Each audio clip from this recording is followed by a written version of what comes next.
Bună ziua, doamnelor și domnilor, sunt Camelia Văcaru, bun găsit la Conviețuiri.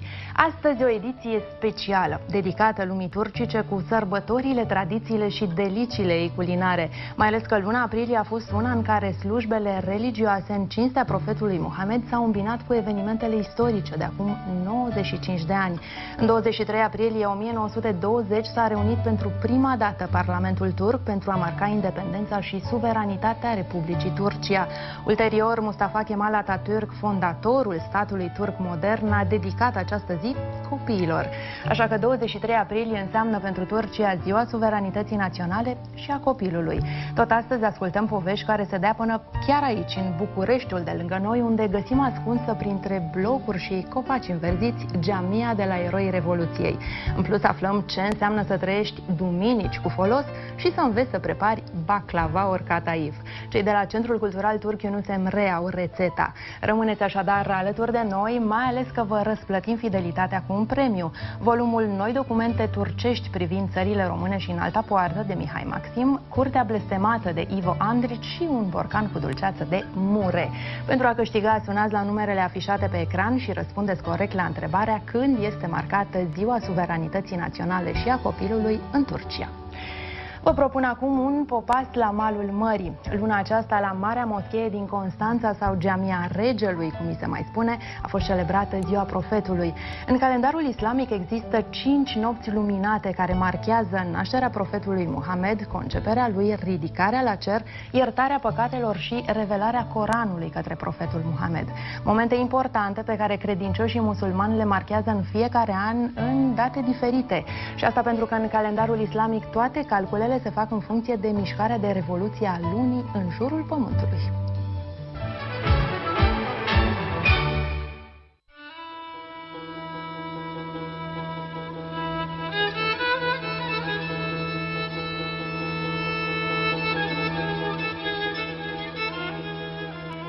O sărbătoare importantă pentru toți musulmanii din România este noaptea nașterii profetului Mahomed.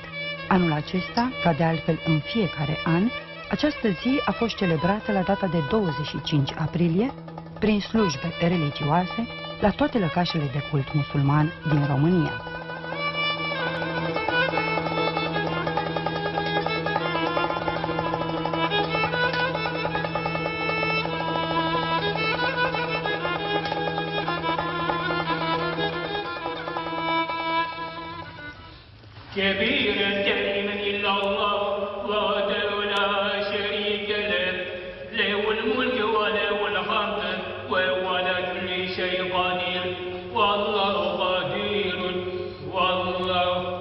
Aceasta este o săptămână importantă în lumea musulmană. Importantă pentru noi. Am intrat în post de 3 luni. Deci mâine o să ținem o slujbă la Jamia din Farului. Ziua profetului pentru noi este o bucurie. Că atunci s-a născut toată lumea, a devenit oameni adevărați. Că ziua profetului e o zi importantă pentru toți musulmanii din țară.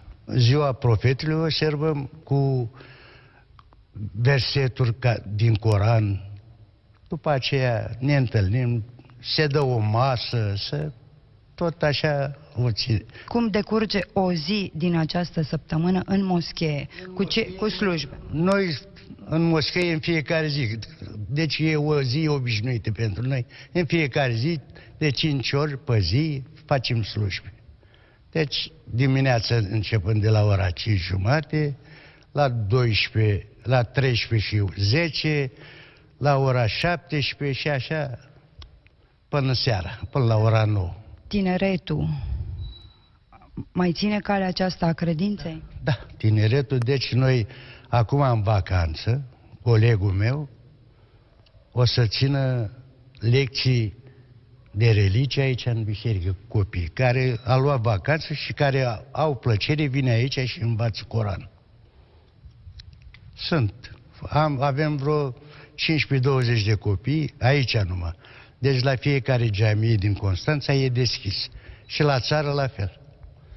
Vin copiii, vin. Părinții, în primul rând, trebuie să arate drumul religiei pentru copii ca să ia exemplu de la părinți, că altfel să uită.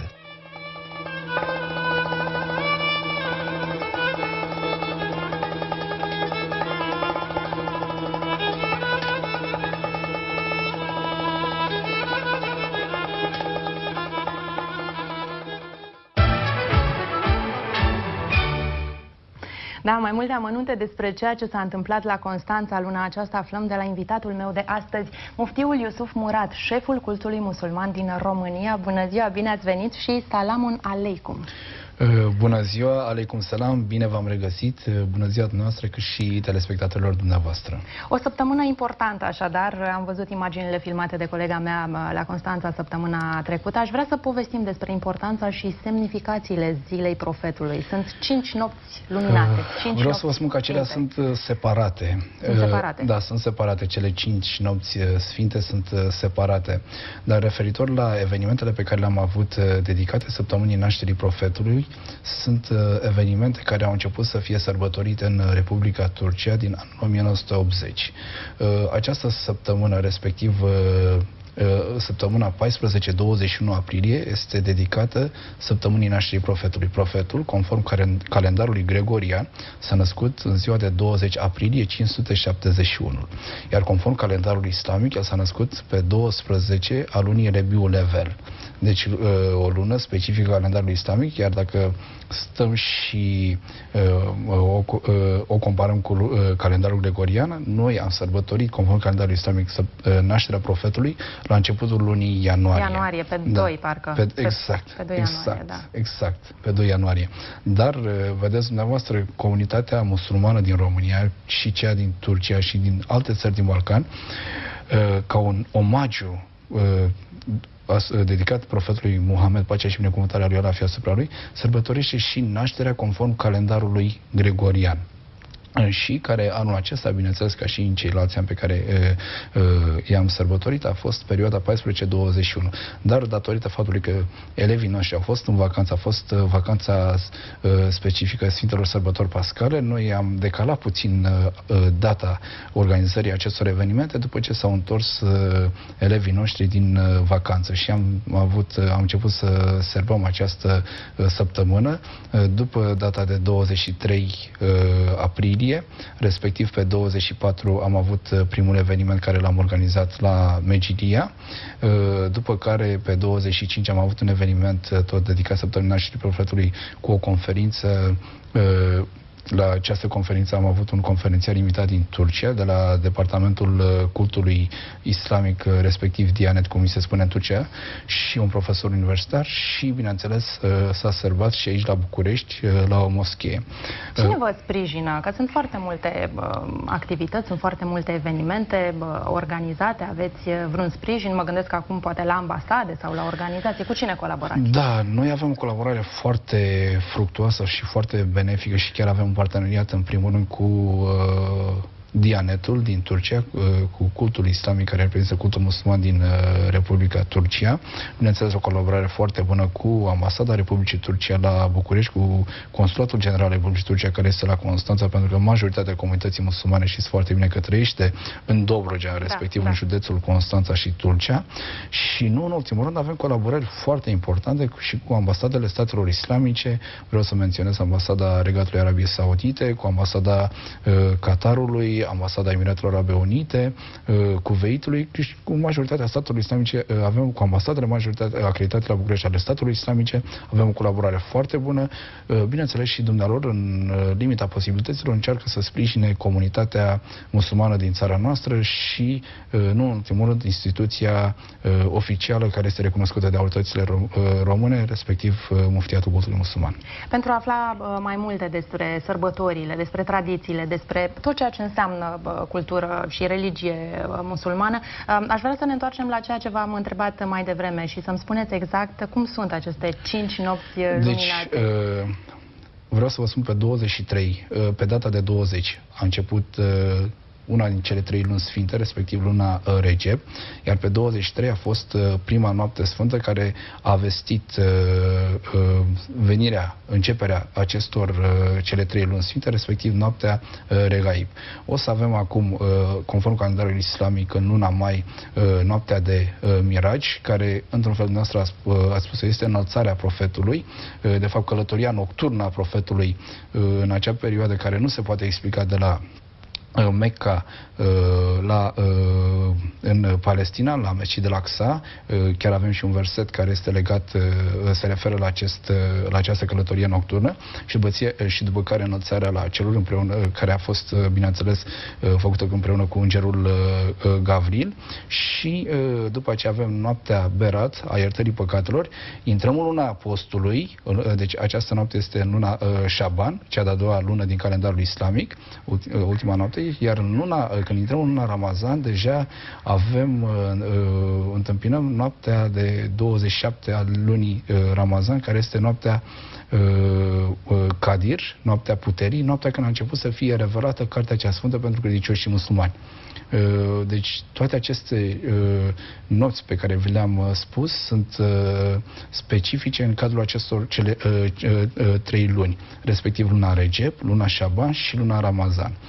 Profetul chiar Muhammed, pacea și binecuvântarea lui, se ruga ca bunul Dumnezeu să binecuvânteze luna Recep și luna Ramazan și se ruga ca toți membrii comunității, toți credincioșii să ajungă în luna Ramazan, ca ei să primească acea răsplată în urma rugăciunilor și, nu în ultimul rând, a postului pe care ei îl țin specific în acea lună. Și iar anul acesta, conform calendarului gregorian, vom începe luna Ramazan pe 18 iunie și vom avea sărbătoarea pe 17 iulie.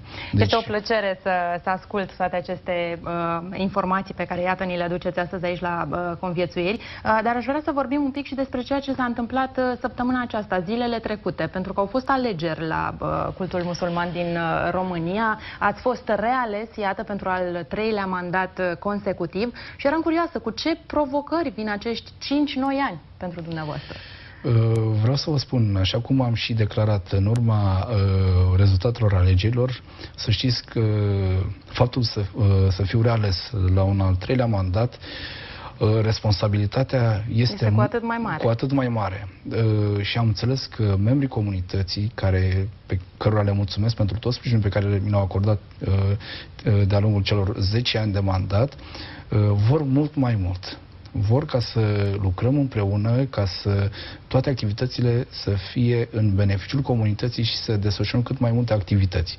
Apropo de comunitate, dumneavoastră sunteți din Poarta Albă. Există acolo un lăcaș de cult? Da, avem un lăcaș de cult. Există o comunitate minoritară în localitatea Poarta Albă. Sunt doar 15 familii. Mă mândresc că trăiesc în localitatea Poarta Albă, că sunt de la țară și părinții mei provin dintr-o familie de țărani. Și este o mândrie pentru mine și nu ascund nicăieri. Chiar fac naveta de la Poarta Albă la Constanța, așa cum am făcut-o și când am studiat Coranul prima dată în România, înainte de Revoluție, din anul 1983, cum am făcut naveta de la Poarta Albă la Valea Seacă și de acolo de la Poarta Albă la Constanța, unde profesorul meu, Dumnezeu să-l ierte și să-l odinească în liniște și pace, m-a învățat primele litere ale Coranului într-o perioadă destul de dificilă și respectiv în perioada regimului comunist. Ați vorbit despre Poarta Albă, ați vorbit despre Constanța. Acolo, la Constanța, există Jamia Regelui, așa îi se mai spune. Moschea Regală. Moschea Regală, da. Ea a fost construită la inițiativa regelui Carol I, tocmai pentru a arăta că prețuiește comunitatea musulmană din România, iar musulmanii, pentru a întoarce gestul, i-au dat numele lui, Carol I. Ce spune acest gest simbolic despre relația de conviețuire de aici, din Dobrogea? Vreau să vă spun, de când, conform datelor istorice, de când sunt așezate primele comunități musulmane, respectiv încă din anul 1263, de pe timpul selciucizilor, când călugărul, dervișul Sară Saduc a venit pe meleagurile României, României de acum, și s-a așezat în orașul Babădac, chiar are și mormântul în orașul Babădac, și a început să răspândească acel islam care este bazat pe toleranță și respect față de cei din jurul nostru. Vreau să vă spun că de atunci și până în zilele noastre, cu mulțumiri aduse Bunului Dumnezeu, noi, comunitatea musulmană din România, nu am avut probleme etnice sau religioase. Nu am avut probleme etnoconfesionale pe aceste meleaguri. Să știți că acest lucru mi-l spun toți cei care stau acolo pe scaunul pe care astăzi stați dumneavoastră, toți reprezentanții minorităților din România, chiar dau exemplu România ca model de conviețuire. Vreau să vă mărturisesc și eu, am mai spus-o și cu alte ocazii, La toate conferințele care particip, la toate conferințele internaționale la care sunt invitat și particip, dau ca exemplu țara noastră ca un model de conviețuire interreligioasă și interculturală. Am vorbit... Dacă îmi permiteți, vreau să vă spun că foarte multe țări din Occident vor să pună în practică modelul de conviețuire pe care îl avem noi în România și s-au interesat, să știți, s-au făcut foarte multe studii, chiar foarte multe interviuri cu mine și m-au întrebat cum dumneavoastră aici în România puteți să conviețuiți așa de frumos și în același timp sunteți și practicanți ai religiei islamice. Avem experiență de sute de ani aici în România. O să vă rog să rămâneți alături de mine, pentru că tot am vorbit de Constanța. Eu zic să mai mergem puțin acolo, pentru că Jamia Hunchiar este cel mai vechi lăcaș de cult islamic din Constanța și totodată inima comunității musulmane din acest oraș. Cu arhitectura ei tainică din piatră albă și veche, moscheea Hunchiar, adică moscheea Pașei, păstrează cel mai bine amintirea foștilor stăpânitori otomani în ținuturile dintre Dunăre și Marea Neagră. Urmează un reportaj semnat de colega mea, Maria Cica.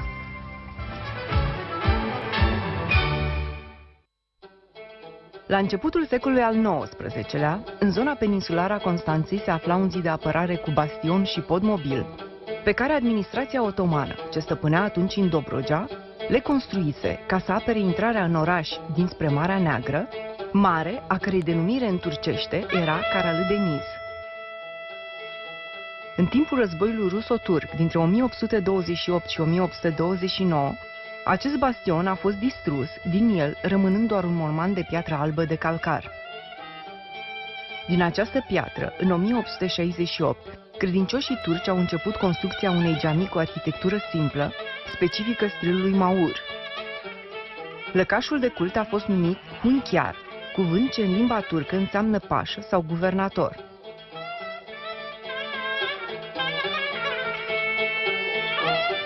Jamia Hunchiar este cel mai vechi edificiu de cult musulman din oraș. Multă vreme, acest lăcaș domina cu minaretul lui înalt de 24 de metri urbea Küstenge, cum se numea pe vremuri Constanța.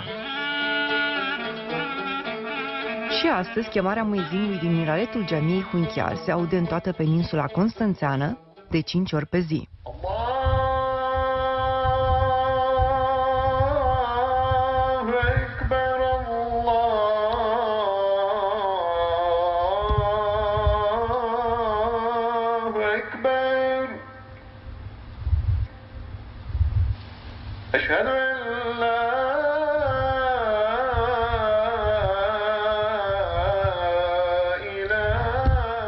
Jamia Hunchiar este o încăpere simplă de formă pătrată. Mobilierul este compus din mihrab, cursi și amvon. Mihrabul este locul de unde se conduce slujbele religioase de către imam. De acolo se conduce de la mihrab, care este orientat spre Kaaba, orașul sfânt al musulmanilor din Mecca. Este placat cu faianță de Cutahia din Turcia, în care se observă, sunt niște versete din Coran, în plus, numele lui Allah, Jelle Jalalu, cel atotputernic. După aceea urmează profetul Mahomet, sallallahu alaihi ve sellem. Mai jos sunt versete din Sfântul Gloriosul nostru Coran. Acesta este mihrabul. După aceea, mai semnificativ, este amvonul, de unde s-a ținut predica de vineri și cu ocazia slujbelor mai importante, când avem noi sărbătorile acelea mari, Ramazan Bayram și Kurban Bayram, pe care dumneavoastră știți foarte bine. După aceea e Kürsi, de unde s-a ținut până la slujba de vineri, până la predică. De acolo au vorbit imamii despre religia noastră, despre semnificația religiei noastre, ce ar trebui să facă credincioșul musulman ca să fie loial și patriei unde trăiesc, dar și să se prospereze, să muncească cinstit, așa, și cu gânduri, cu intenții bune, fiind cetățeni loial ai țării noastre. Deși în Constanța există în prezent 6 jamii, câte una în fiecare cartier important al orașului, cei mai mulți credincioși musulmani vin să se roage tot la Jamia Hunchiar, mai ales în zilele de vineri. Din toate părțile orașului, bătrânii se strâng cu mult înaintea începerii slujbei. De obicei, când venim mai devreme, o să vină imamul și citește din versetele de Coran și noi în și până când vine ora slujbei, ascultăm toate astea. Da. Serviciul religios este oficiat în limba arabă de către un preot care a venit special din Turcia în acest scop. La chemarea imamului, jamia este deja plină de credincioși.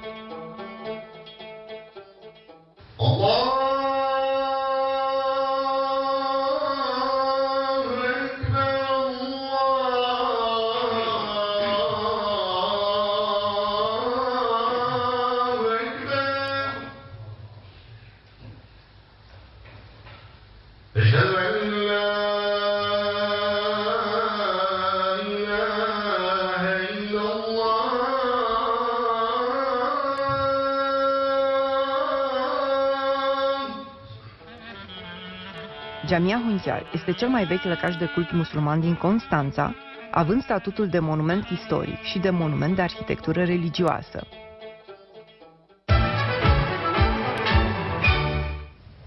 Am vorbit mai devreme, la începutul secolului 20, regele Carol I avea inițiativa de a construi o moschee pentru comunitatea musulmană din Constanța. Așa se năștea celebra moschee Carol, jamia regelui de pe litoralul românesc. În București a existat aceeași politică de toleranță religioasă, iar o dovadă în acest sens este Parcul Carol, unde regele a construit o moschee pentru musulmanii din Regat. Aceasta a fost demolată în timpul regimului comunist pentru a face loc unui mausoleu. Moscheea a fost reconstruită în 1960 pe strada Constantin Mănescu, numărul 4, și a rămas cunoscută ca Jamia de la Eroii Revoluției. În minutele următoare vă invit să-l cunoașteți pe cel care oficiază de peste 30 de ani slujbele în această jamie, imamul Osman Aziz.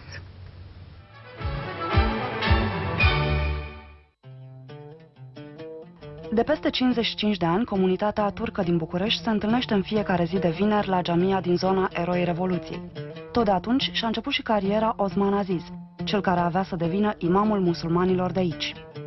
A urmat seminarul musulman din Megidia, dar drumul său nu avea să se oprească aici. Ca imam am fost angajat pe 1 decembrie 1960, când am absolvit seminarul musulman din Megidia. Și în prima dată am fost angajat ca imam în insula Adakale. Și am deservit cultul musulman din insula Adakale până în anul 1962, luna aprilie. Acum, când am ajuns în insula Adakale, cam eram între 19 și 20 de ani, vă dați seama, eram tânăr, și acolo cetățenii musulmani care existau acolo erau de naționalitate turcă. Cei bătrâni m-au primit ca pe copilul lor și tinerii m-au primit ca pe fratele lor.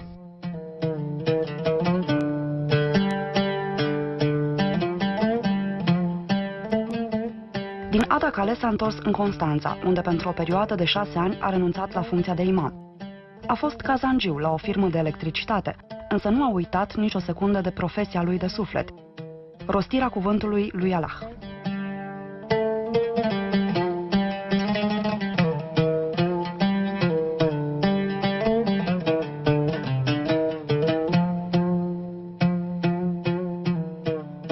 După 1969, după ce am terminat și meseria și calificarea și toate, în 1969, domnul imam din Techirghiol, Kadr Halil, mi-a spus: vină și ia-ți postul înapoi.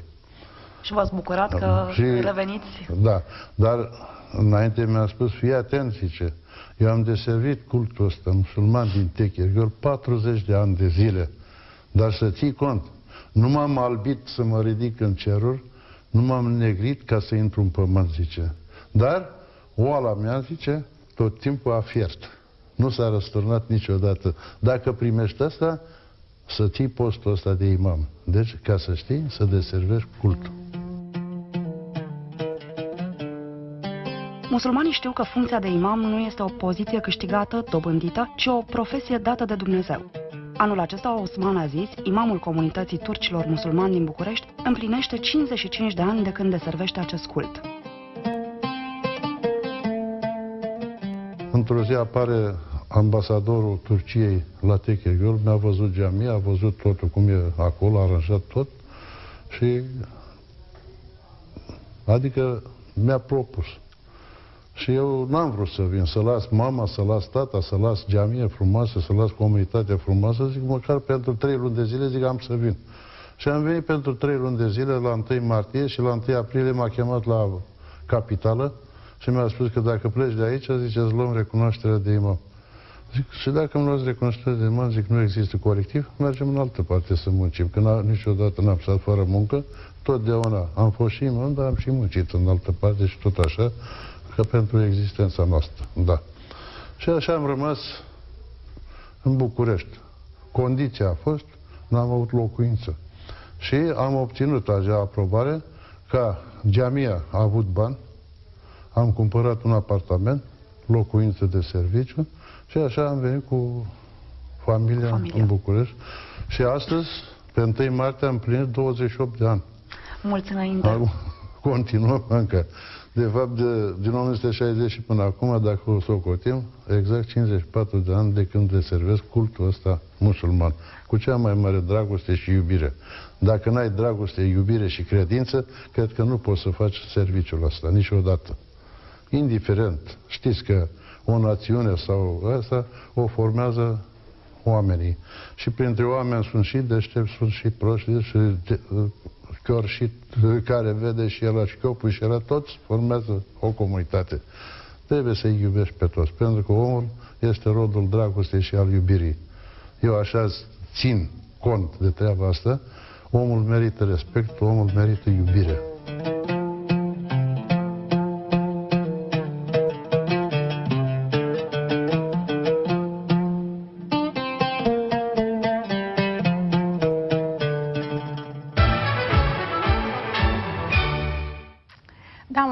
Special Moscheea de la Eroii Revoluției.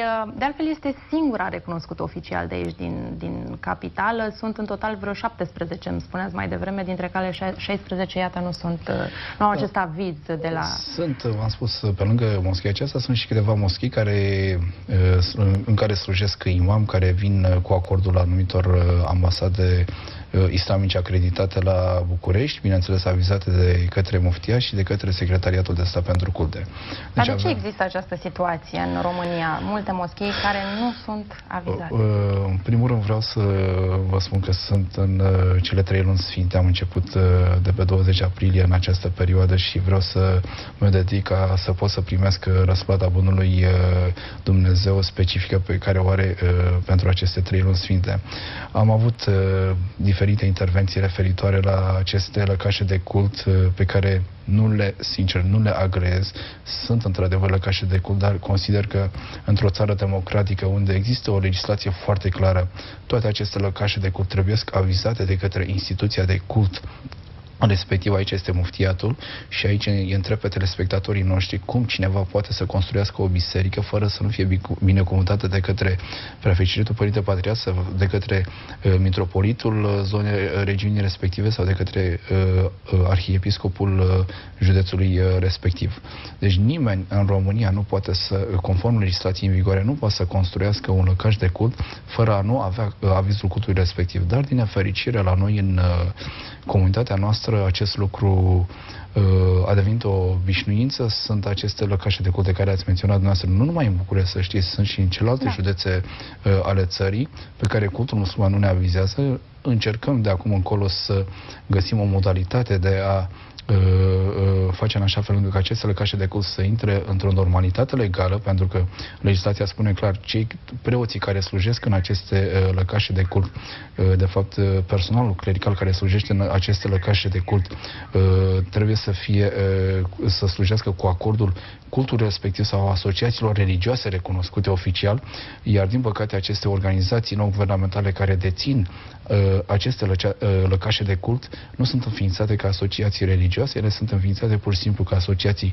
culturale, umanitare, educaționale. Dar dacă ne gândim și la ceea ce s-a întâmplat în lume, dar mă gândesc acum la atentatele de la Charlie Hebdo de la începutul acestui an, putem vorbi de o criză a lumii musulmane? Se întâmplă ceva în acest moment? Nu putem spune că există o criză a lumii musulmane, dar ceea ce ne dorim noi în România, ceea ce își dorește cultul care este recunoscut oficial și majoritatea populației musulmane din țara noastră, și pot spune când vorbesc de majoritatea în procent de 98% din cadrul populației noastre, își dorește ca totul să fie, ca toți și ceilalți musulmani care vin din afara țării noastre și care vin din statele islamice să respecte legislația și să se integreze în cadrul societății românești. Majoritatea dintre ei sunt integrați, dar vedeți noastră, sunt unele persoane care nu doresc să colaboreze cu instituția noastră sau nu doresc ca aceste lăcașe să fie recunoscute, nu aduc imam prin ambasade care, așa cum se cere, cum ne cerem noi, solicităm noi ca cult, să fie avizați acești imam de către ambasade și se întâmplă acele evenimente nefericite care au avut loc, și să știți, și în București. Și în România s-a întâmplat în anul 2013, chiar într-o lună sfântă. Deci noi vorbim de răsplată, să primim răsplată în aceste 3 luni sfinte și mai ales în luna postului, în luna Ramazan. În acea lună sfântă, în anul 2013, un preot a venit în cadrul unui lăcaș de cult, a ținut o predică și a invitat oamenii la un protest organizat împotriva unui stat cu care țara noastră are o colaborare foarte bună, care avem relații bilaterale. Vreau să vă spun că lăcașele de cult nu sunt locuri unde se țin predici politice, de nuanță politică. Și nu se instigă nici la violență, nici la ură, nici la nimic. Absolut. În lăcașele de cult, oamenii vin să se reculeagă. Vin să primească acea răsplată în urma rugăciunii pe care o oficiază și în urma Coranului pe care îl citesc. Nici de cum nu vin să țină, să asculte astfel de predici. Dar, din nefericire, se întâmplă aceste evenimente și sperăm, s-a întâmplat acest eveniment, acest incident. Sperăm să fie primul și ultimul incident care se va întâmpla în țara noastră. Ne rugăm la Bunul Dumnezeu în această privință și de aceea... Să ne îndreptăm atenția către copii, pentru că dacă de mici îi învățăm lucrurile care într-adevăr contează, mai târziu s-ar putea să nu fie atât de ușor de manipulat. Este foarte importantă educația religioasă a copiilor. Este foarte importantă educația religioasă pe care o însușesc acele persoane care se convertesc la islam. De unde învață islamul? Pentru că sunt foarte multe persoane, cu tot respectul, și sunt binevenite în cadrul comunității noastre musulmane, și mai multe sunt doamne, persoane de sex feminin, care în urma căsătoriei primesc religia islamică după soț și ele se convertesc la islam. Este foarte important sursa, originea de cunoștințe religioase pe care le primesc aceste doamne sau acești domni, aceste persoane care sunt convertite la islam. Foarte, foarte pe scurt, pentru că ne apropiem de finalul interviului nostru și pentru că o să vorbim și despre un moment important pentru istoria Turciei, dar și pentru copiii Turciei, 23 aprilie. Ce învățați dumneavoastră pe cei 2 copii pe care îi aveți, o fetiță și un băiat? În primul rând, cunoștințele de bază ale religiei, și niciodată nu i-am obligat să participe la slujbele religioase la care eu particip. Deci chiar și rugăciunile le învață după ce eu le citesc. Deci vreau să vă spun că eu am avut o educație religioasă din familie. Când tatăl meu își efectua cele 5 slujbe zilnice acasă, eu, copil fiind, îl imitam pe el. Câteodată, când în timpul slujbei, când el se posterna, eu mă duceam în fața lui și râdeam. Același lucru îmi face și băiețelul meu. Și îmi aduc aminte de copilăria mea. Și el vrea să se posterneze, nu stă la posternare și vine și râde în fața mea sau începe să vorbească. Deci același comportament l-am avut și eu față de tatăl meu. Așadar, un muftiu extraordinar, un om extraordinar, un tată extraordinar. Vă mulțumesc pentru astăzi. Am putea să facem mai multe ediții despre viața dumneavoastră și o să facem. O să venim să vă filmăm acolo, la dumneavoastră, la malul mării. Mulțumesc pentru azi. Și eu vă mulțumesc. Și sper să ne mai vedem. Și eu vă mulțumesc pentru invitație și le doresc tuturor să trăim în liniște și pace. Și exact cum spunea un profet, această lume nu o să moștenim. Mulțumesc. Încheiem așa, cu aceste cuvinte ale dumneavoastră. Iar dumneavoastră vă spun așa, că 23 aprilie a fost o zi importantă, nu doar pentru creștinii care l-au cinstit pe Sfântul Gheorghe, ci și pentru turcii din întreaga lume. În 23 aprilie 1920 s-a întrunit pentru prima dată Parlamentul Republicii Turcia. Momentul a fost dedicat copiilor în semn de respect pentru generațiile tinere, care înseamnă viitorul unui popor. Ziua Suveranității Naționale și a Copilului din Republica Turcia a fost sărbătorită și la noi în țară. Să vedem cum a fost la Constanța și nu uitați de concurs când este sărbătorită Ziua Suveranității Naționale și a Copilului în Turcia. Sunați la numerele afișate pe ecran și luați-ne premiile.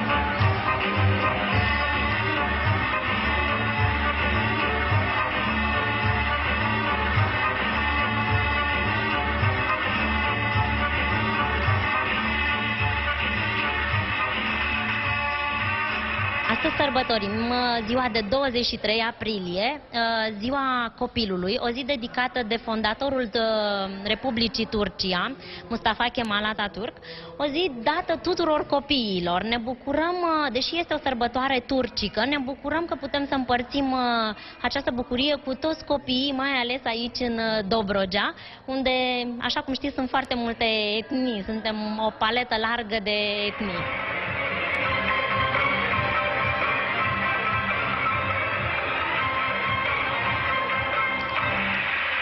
Pe cine reprezentați? Comunitatea Elpis din Constanța. Vom prezenta dansuri grecești. Avem foarte multe spectacole și dansăm dansuri din mai multe regiuni ale Greciei. Organizatorii acestui eveniment sunt mai mulți. În primul rând, Inspectoratul Școlar Județean Constanța, în parteneriat cu Consulatul Republicii Turcia la Constanța, Uniunea Democrată Turcă din România, Uniunea Democrată a Tătarilor Turco-Musulmani din România, oamenii de afaceri turci. De aceea vor fi și foarte multe cadouri, toți copiii vor primi pachetele din partea celor două Uniuni, Uniunea Turcă și Uniunea Tătară. Consulatul Republicii Turcia a oferit tot așa niște pachete copiilor în sală, așa cum ați văzut, baloane, steaguri și tot ce ați mai... Iată că ați reușit să faceți o zi deosebită, o zi specială pentru acești copii.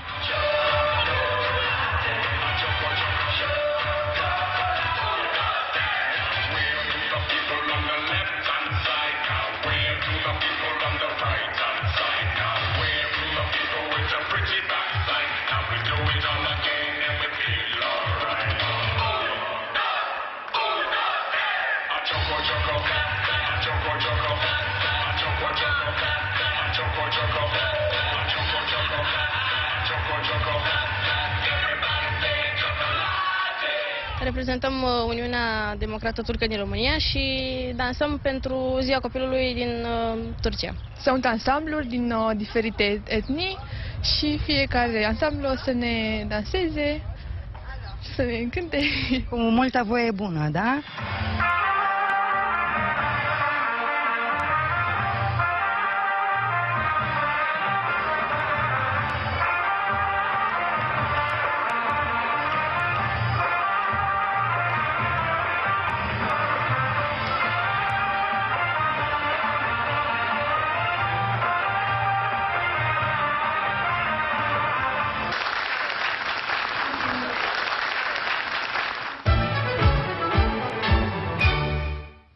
Da, încă o dată vă reamintesc de concursul nostru, 23 aprilie, Ziua Suveranității Naționale și a Copilului. Ați văzut mai devreme imagini cum a fost marcată această zi aici în România. Întrebarea este simplă, întotdeauna vă dau indiciile. Când este sărbătorită Ziua Suveranității Naționale și a Copilului în Turcia? Am pus astăzi în joc două cărți și un borcan cu dulceață de mure, dacă nu mă înșel, da, dulceață de mure.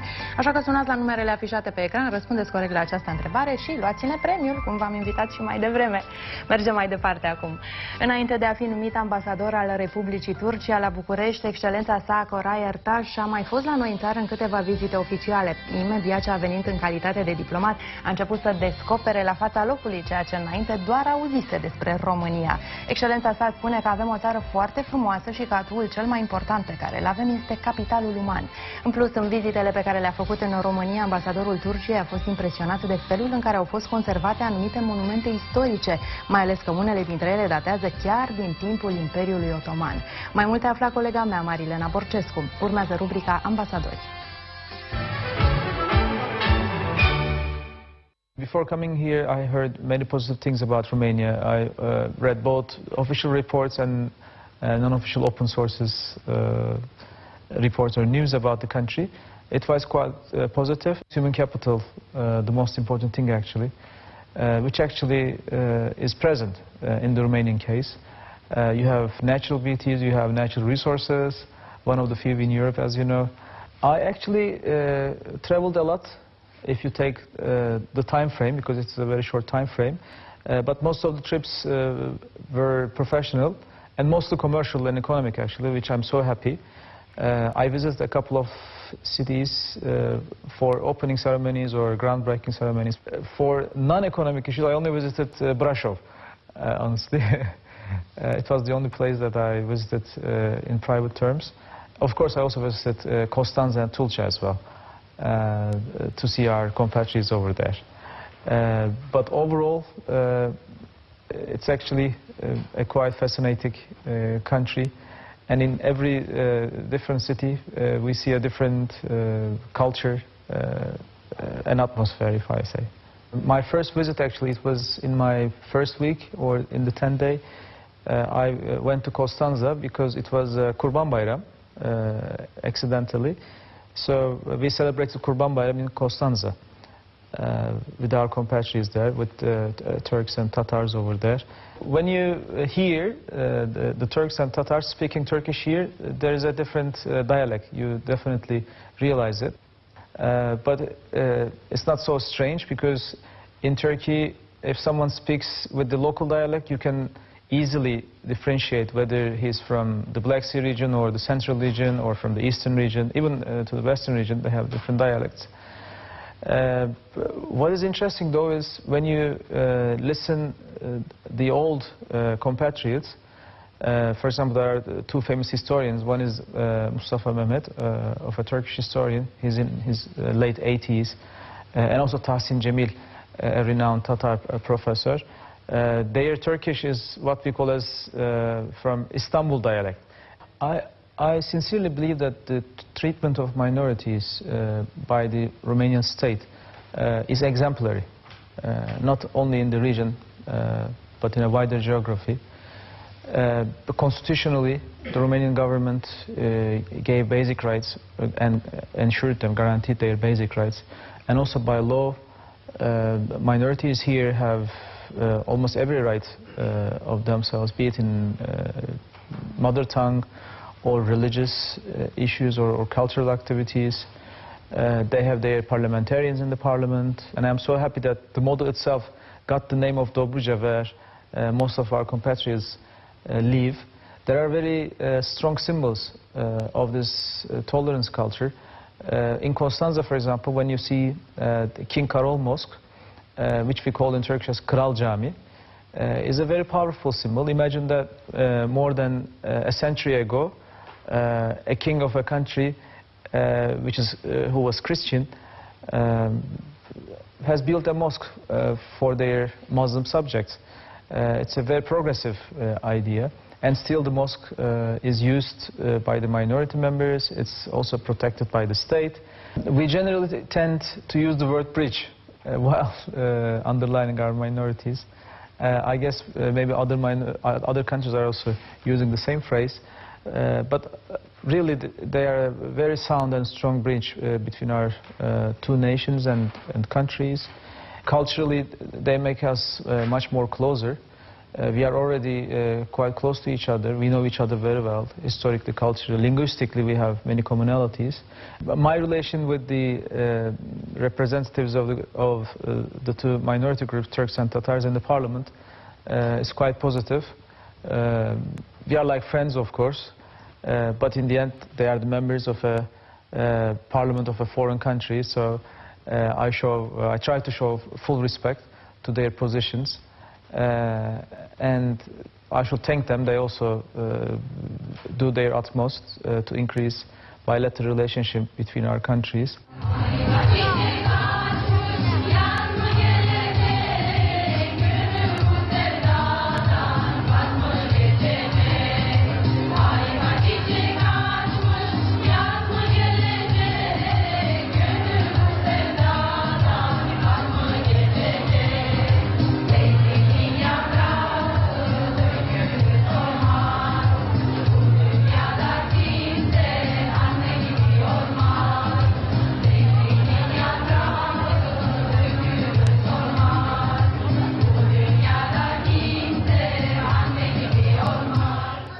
Relațiile noastre cu ambasada Turciei au fost dintotdeauna foarte bune.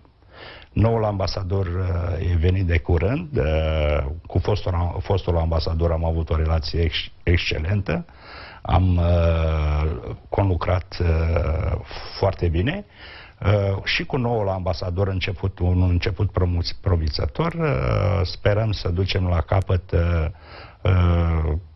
mai multe proiecte care le avem în derulare împreună cu ambasada Turciei.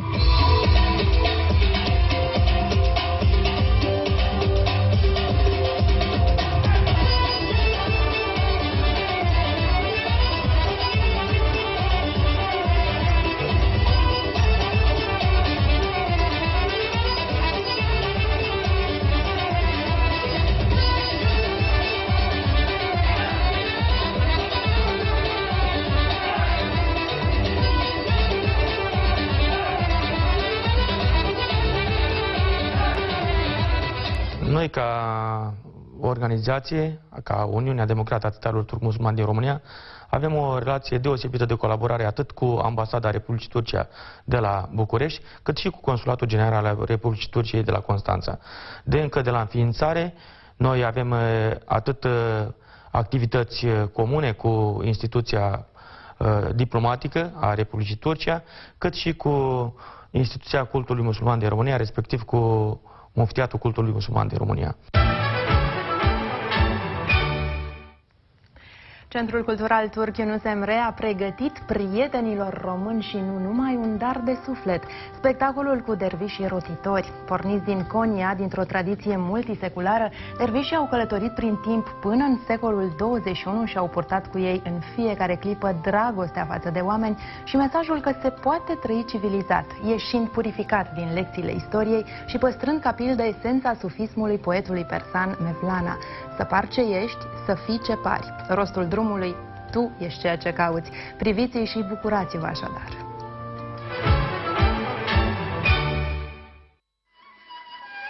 Sufismul este un curent apărut în secolul al VIII-lea și răspândit mai ales în Persia. În centrul vieții religioase a acestei doctrine se află iubirea reciprocă dintre Dumnezeu și oameni, respingând prin urmare ideea inaccesibilității lui Dumnezeu.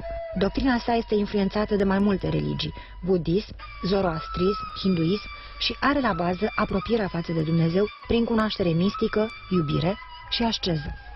Asceza este abținerea de la bucuriile vieții. Sufismul este de obicei înțeles nu ca o sectă distinctă a islamului, ci ca o dimensiune interioară, mistică a sa. Un alt nume folosit pentru credincios, pe lângă cel de sufi, este derviș.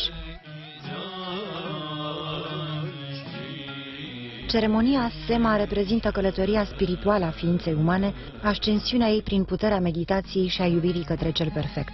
Dervișii se lasă în mâinile Domnului și încep să se rotească în jurul lor înșiși până când nu percep altceva decât unitatea.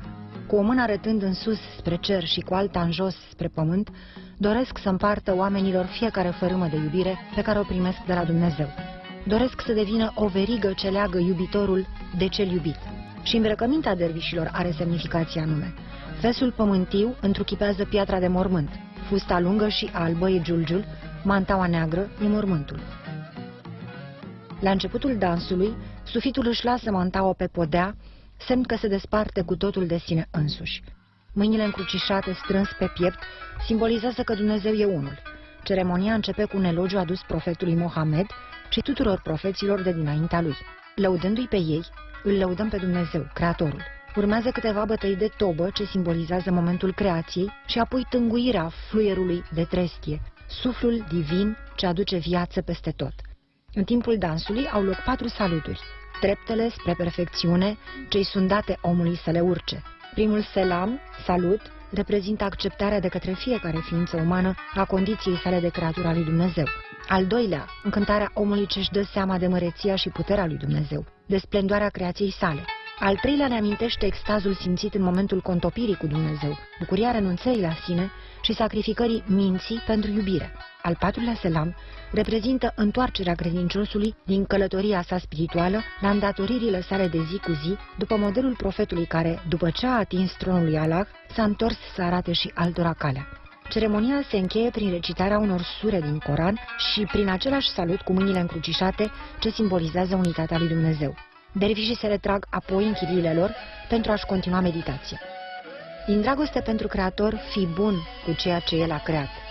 De pe meleagurile lui Yunus Emre, care spunea, din iubire am venit și nu pentru gâlceavă, locul prietenilor este în inimă, acolo vreau să-mi găsesc lăcaș, din inima poporului turc, Mevleana spune, să fii ca apa de izvor, ce curge când dăruiești și când întinzi o mână. Sentimentele nu au frontiere. Compasiunea și dragostea din inimile noastre nu au frontiere. Azi există speranța de a ajunge pe tărâmuri fără speranță, de a găsi lumina acolo unde este negură, spunea Mevlana. Mevlana Celaleddin Rumi, adept al sufismului care a trăit în secolul al XIII-lea, oferă oamenilor cu mâna stângă ceea ce a primit de la Dumnezeu cu mâna dreaptă. Această mână reprezintă inima corpului omenesc. Aceasta este o ceremonie a unui tablou care exprimă întregii omeniri dragostea față de oameni, indiferent de religie, limbă, culoarea pielii, respect, toleranță.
Da, un reportaj de poveste sau o poveste de reportaj, spuneți cum vreți, este valabil în ambele cazuri, semnat de colega mea, Luminița Velciu. Noi mergem mai departe acum și vorbim chiar despre magia acestui dans, dar și despre proiectele dulci pregătite în bucătăria Centrului Cultural Yunus Emre din capitală. Ne spune mai multe Firdes Iordache, asistent manager al centrului. Bună ziua, Firdes, bine ai revenit la noi. Bine v-am regăsit, bună ziua. Întâlniri de suflet, exact așa s-a numit acest eveniment cu dervișii rotitori. Se spune că în viață avem destul de puține întâlniri de suflet, dar cred că cei care au asistat la acest spectacol pot spune cu mâna pe inimă că a fost o întâlnire de suflet. Care este povestea acestor derviși rotitori? În primul rând vreau să spun că acest eveniment a fost organizat cu ajutorul Ministerului Culturii și Turismului al Republicii Turcia și Institutului Yunus Emre. Am organizat acest spectacol în premieră în București. Pentru prima oară au venit în România. În România. Da. Bine, ei mai au mici reprezentații, dar foarte scurte și pentru a atrage turistic vorbind de lumea în țara lor. În limba turcă, reprezentația dervișilor rotitori se numește Sema Gösterisi. Și ce semnificație are? Că eram curioasă de povestea. Sema în limba turcă înseamnă cer, univers, dar potrivit lui Mevlana Celaleddin Rumi, Sema înseamnă a auzi. a auzit vocea Universului și a tuturor viețuitoarelor care sunt create de Dumnezeu și răspunsul lui Dumnezeu către acestea. Sema, rotirea aceasta are o semnificație foarte importantă. Ea vrea să arate crearea Universului și drumul omului către maturitate. Se face pe o muzică mistică și această muzică ajută dervișul sau semazenul în limba turcă să intre într-o transă. În momentul acesta el poate să părăsească lumea reală, pământească și să se lase dus către drumul spre Creator. Un dans ritualic, așadar, a fost o reprezentație aici în capitală în 21 aprilie, a fost una și la Constanța în 23. În 23 aprilie, da. Bănuiesc că n-ați ales așa, întâmplător această dată. Nu am ales chiar întâmplător. Este și ziua copilului la turci pe 23 aprilie. Totul a fost să fie. Pentru că atunci am găsit și locurile, sălile în care am putut să facem, dar este mâna Creatorului, ca să spunem așa. Păi faceți lucruri foarte frumoase acolo la centru, am văzut acest spectacol, poate mai vin și în anii următori dervișii rotitori. Noi o să încercăm să-i aducem de câte ori vom avea posibilitatea. Sunt proiecte foarte mari care vrem să realizăm în fiecare an și vom aduce și lucruri mult mai interesante și frumoase, cum a fost și acest spectacol al dervișilor rotitori. Există proiecte deja bine împământenite aici în capitală. Doamnele și domnișoarele pasionate de bucătărit știu despre ce vorbesc. Sunt cursurile de gătit. Ultima oară când ai fost aici în platoul Conviețuiri, am vorbit despre cursurile organizate anul trecut și ne-ai promis că ele vor continua. Ei bine, avem dovadă, au continuat și în 2015. Cum a fost anul acesta? O să vedeți imagini mai târziu. Suntem la a 3-a ediție a cursului tradițional de gătit turcește. Anul acesta am pregătit un curs cu dulciuri tradiționale turcești, dintre cele mai cunoscute, ca să le spunem așa. A fost un curs din nou foarte dorit, dar nu am putut primi pe toată lumea, pentru că nu este spațiul necesar într-o bucătărie ca să poți aduce pe toată lumea. Sunt foarte curioasă ce au spus doamnele, așa că o să te rog să-ți ții ideea și să rămâi alături de mine, pentru că avem imagini de la aceste cursuri, așa cum am spus mai devreme. Așadar, baklava, kataif, kemal pașa sunt câteva dintre dulciurile tradiționale turcești cu care ne împrietenim peste măsură în călătoriile noastre de la malul Bosforului sau de pe țărmul estic al Mării Egee. Peste măsură ne împrietenim pentru că se știe, tot ce e bun îngrașă. Total greșit. Asta a vrut să demonstreze cursul de pregătire a dulciurilor turcești organizate de Centrul Cultural Yunus Emre pe parcursul a 4 duminici cu folos. Așa le-am spus acestor ore de gătit din lunile martie-aprilie, la care au participat doamne și domnișoare nostalgice după delicatețuri autentice și curajoase să se ia la întrecere cu cei mai talentați cofetari. Oare s-au descurcat? Ia priviți!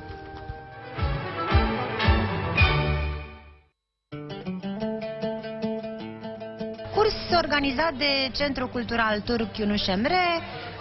Este o tradiție.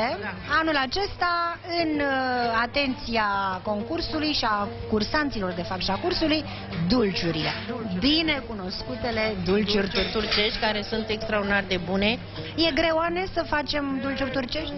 Nu este extraordinar de greu, dar îți trebuie timp. Îți trebuie timp și răbdare. Și cum spunea una dintre fete, îți trebuie multă dragoste. Multă dragoste, da, că la orice e prea mult. Jumate. Cu un ochi de soacră cum stă. Ia uite cum un ochi de soacră cum stă. Ce face?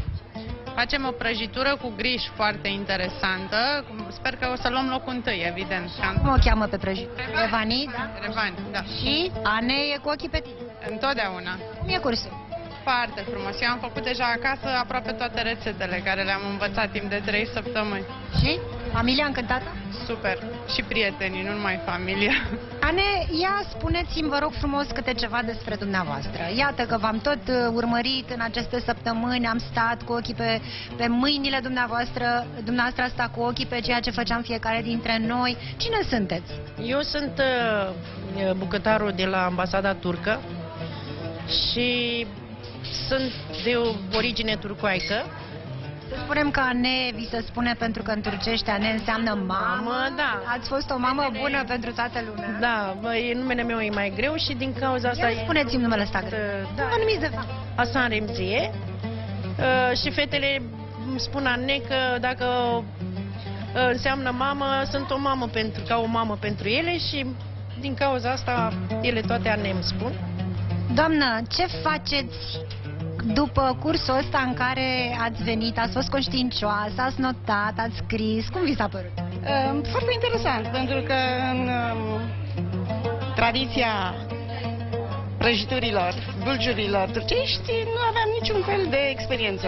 Așa că toată familia mea, de acum încolo, va experimenta ce am învățat eu aici. Cine mai în echipă? Madalina și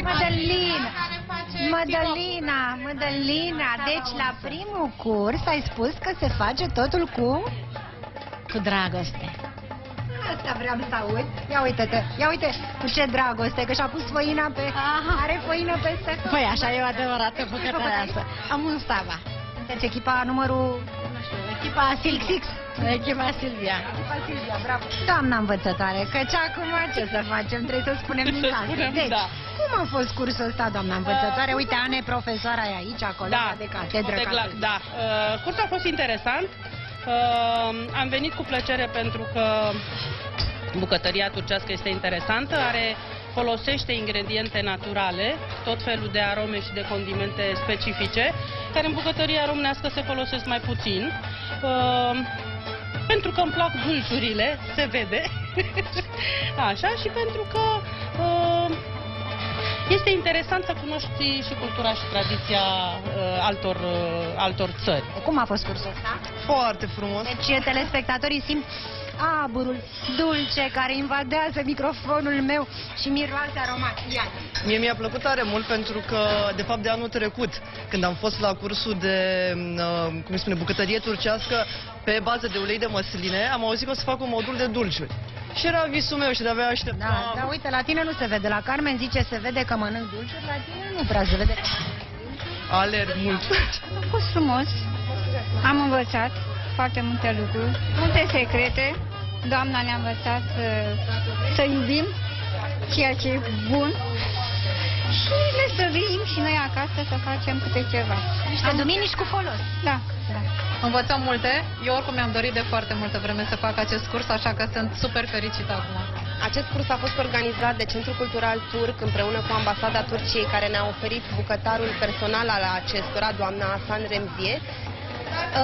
Pe parcursul acestui curs, cursanții au avut ocazia să învețe 12 feluri de deserturi tradiționale turcești, să știe că Turcia este locul unde desertul este la el acasă. Prin toate aceste arome, prin toate aceste rețete, prin toate aceste secrete pe care cursanții și le-au notat, s-au apropiat puțin mai mult cu iubire de o țară care ne este prietenă. Afietul sună așadar. Poftă bună!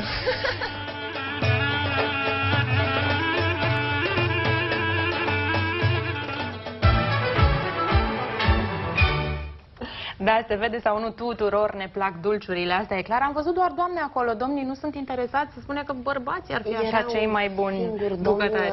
Era un singur domn acolo și acela era turc. Ne-am mirat și noi cred că soția lui se ascunde când face bucătăria acasă. Continuați acest curs și anul viitor, deja a devenit o tradiție. Exact, vom face o ediție și la anul și aceasta va fi cu plăcinte. Cu plăcinte, tot dulce. Veniți, doamnelor, domnișoarelor, veniți. Vor fi și sărate și dulci. La ei predomină plăcintele sărate. Dar și dulci. Și dulci. Am văzut. Și dulci. Sunt multe cele cărora le place dulcele și eu sunt fan dulce, recunosc. Ce alte proiecte mai aveți acolo? Pentru că nu pot să lăsă treacă astea câteva minute pe care le mai avem până la final, fără să punctăm câteva evenimente importante despre care tu vrei să spui. În curând, începând cu 7 mai, participăm la Festivalul Filmului European cu 2 filme foarte dorite din nou de către români. Primul va fi Visul Fluturelui, care este luni 11 mai la 8:15 la Cinema Studio, iar al doilea film este sâmbătă 9 mai ora 15 la Cinema Elvira Popescu. Aceste filme au fost dorite, iar noi le-am adus în România pentru a fi difuzate spectatorilor din România. Așadar, foarte multe proiecte, fie că vorbim de dans, fie că vorbim de filme, fie că vorbim, iată, de rețete. Aș vrea să mai punctăm un lucru, limba turcă. Eu am o colegă, Anca, cea care îmi spune mie acum câte minute mai avem la dispoziție, pasionată de filmele turcești. Am mai spus asta în emisiune. Cursuri de limba turcă. Anca, fii atentă. Noi organizăm cursuri de limba turcă din anul 2011, noiembrie. Avem un număr de cursanți maxim, adică noi nu mai putem, suntem la limita numărului de cursanți. Cursul acesta se organizează în fiecare an, în luna septembrie, iar înscrierile se fac în iulie și în august. Și anul acesta nu se mai pot face înscrieri? Ba da, anul acesta se mai pot face în iulie și în august. Cursul începe în septembrie, durează 3 luni, 72 de ore și are loc de 2 ori pe săptămână, de la 6 la 9 seara. Și costă? Costă puțin, întrucât noi suntem... Noi ne ocupăm cu promovarea acestei limbi și nu cu promovarea altor lucruri. Ce vreau să zic este că cursul are loc numai în limba turcă, întrucât profesorii sunt trimiși din Turcia și pregătiți pentru a preda turcă prin turcă, ceea ce nu este ușor deloc. Așadar, în vară ne putem înscrie, cursurile acestea sunt toamna unde? La Centrul Cultural Turc Yunus Emre. Deci din capitală. Da. Vreau să-ți mulțumesc pentru toate detaliile, îți mulțumesc pentru imaginile pe care le-am văzut mai devreme, pentru că Centrul Cultural Yunus Emre, în colaborare cu partenerii săi, a organizat toate aceste evenimente și te mai aștept aici la Mulțumesc frumos, o seară bună! Noi vorbim în continuare un pic despre dulciuri, pentru că este pasiunea noastră, așa că vă întreb câte dintre dumneavoastră, doamnelor și domnișoarelor, nu ați plecat din vacanțele turcești cu gândul că poate n-ați fi în stare să gătiți în bucătăria de acasă bunătăți cu arome orientale. Ei bine, trebuie să ai puțin curaj, timp și dorința de a-ți demonstra maestria. Și ce poate fi mai convingător decât să le lăsăm pe cele care au participat la cursurile de gătit de la Centrul Cultural Yunus Emre să vă arate ce au învățat. Iată cele 3 rețete cu care au încântat juriul: chec dulce, dovleac fiert cu nuci și, desigur, baclava de casă. Mie nu-mi rămâne decât să vă spun afiet tolsun, adică poftă bună!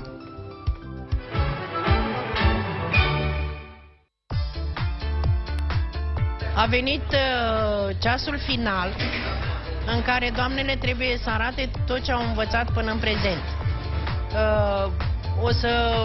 Astăzi o să pregătească revani, kabak tatlısı și irmik helvası.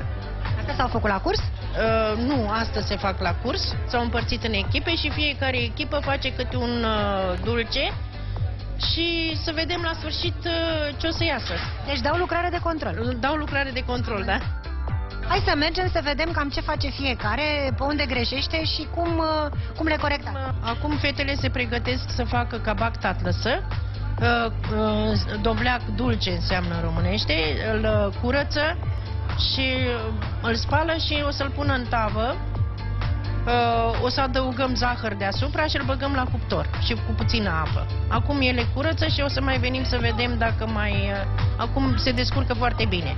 Asta e tot? Asta este desertul ăsta? Asta e desertul ăsta, da. Deci aici facem revani, care este un chec însiropat, varianta de chec însiropat. Am adăugat toate ingredientele. Întâi am pus 3 pahare de zahăr cu 9 ouă și le-am bătut bine, după care am pus griș, făină, praf de copt, vanilie și ulei. Le-am amestecat pe toate, deci o prăjitură foarte simplu de făcut și acum o să o punem în tavă și o punem la cuptor. Ia, uite ce e aici, frate, forță, forță. Fără forță nu se poate. Ce se întâmplă aici? Ce se întâmplă aici? Ce facem aici? Aici pregătim irmik helvasi, adică halva din griș, da? Și aici prăjesc, călesc în unt grișul și muguri de brad. Alături am făcut laptele cu zahărul. Am grea rețeta asta. Nu este foarte grea, este asemănătoare grișului cu lapte pe care îl facem noi, doar că se călește grișul înainte, apoi se amestecă pentru a se fierbe cu laptele cu zahăr. Deci e un pic rețeta întoarsă, da? Și singurul lucru deosebit este că trebuie să călim grișul să capete culoarea rămii asemănătoare halvalei românești. Asta știu și eu să fac, da? Deci asta chiar știu și eu să o fac. Da. Și cum se face? Atâta se pune apa cu zahărul la topit, fierbe bine și la sfârșit, uite, vezi coaia aici, se pune o ligură de lămâie. Am zis bine? Da, foarte bine. Da, știu. Păi atunci hai să facem schimb. Vrei? Hai! Nu, data viitoare. Ane, cum e? Deci, după ce s-au așezat în tavă dobleacul, se pune zahăr deasupra și la fiecare punem câte un pahar de apă. Le acoperim cu folie și le băgăm la cuptor. Înainte, cu 10 minute de a fi gata, scoatem folia de aluminiu și le mai lăsăm 10 minute în cuptor să prindă o poșghiță, așa. Și aici, ia uite ce muncă, cum e? E foarte frumos. Ne-am obișnuit. Și o cămnucă pentru dobleac, da. Uite că ne-a ieșit cu plin. Ne puneți puțin apă? Și eu care credeam că ne-a Considerați-l că v-am ieșit cu plinul în care. Deci ce facem cu apa? Acum o să punem puțină apă în tavă peste... Punem peste, pe lângă?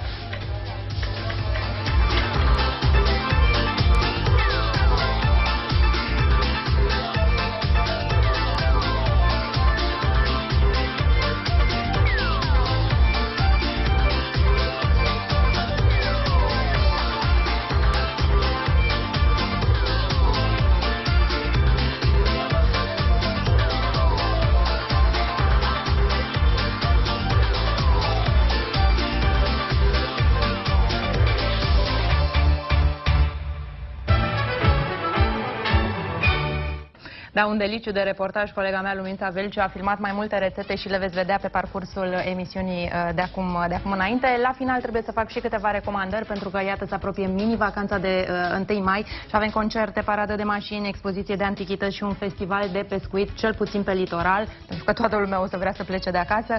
Așadar, în 1 mai, între orele 16 și 19, pe traseul Mamaia-Constanța și retur, are loc o paradă de autobuze, motociclete, mașini de epocă și mai mult decât atât, avem și reprezentanții comunității grecești de aici din România, care vor susține în fața primăriei din Constanța un spectacol de dans și un flash mob.